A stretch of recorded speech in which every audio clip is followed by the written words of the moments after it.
4 సంవత్సరాల యువకుడు పోటీ పరీక్షలకు ప్రిపేర్ అవుదామని హైదరాబాద్కు వస్తే 10 సంవత్సరాలు నోటిఫికేషన్ లేకపోతే వాడి జీవితంలో 23, 24 సంవత్సరాల నుంచి 35, 36 సంవత్సరాల వరకు జీవితంలో నిలదొక్కుకోకుండా, పెళ్లి లేకుండా, కుటుంబంతో ఉండకుండా ఈరోజు వాళ్ళ జీవితాలు కాలగర్భంలో కలిసిపోతుంటే ఆ తల్లిదండ్రుల దుఃఖం అనేది కుర్చీలో ఉన్నవాడికి ఉండాలి కదా.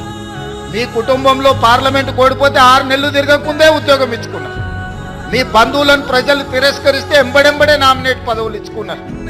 మీ పిల్లలకి ఎప్పుడు ఉద్యోగాలు ఉండాలి, మీ పిల్లలకు పెద్ద పెద్ద ఫామ్ హౌస్లు ఉండాలి, మీరు ఆగర్భ శ్రీమంతులుగా పెంచు కార్లలో తిరగాలి.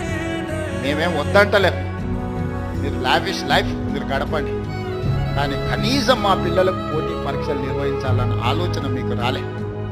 ఇవాళ మా ప్రభుత్వం వచ్చిన మొదటి సంవత్సరంలో ఆన్ రికార్డ్ నేను ఛాలెంజ్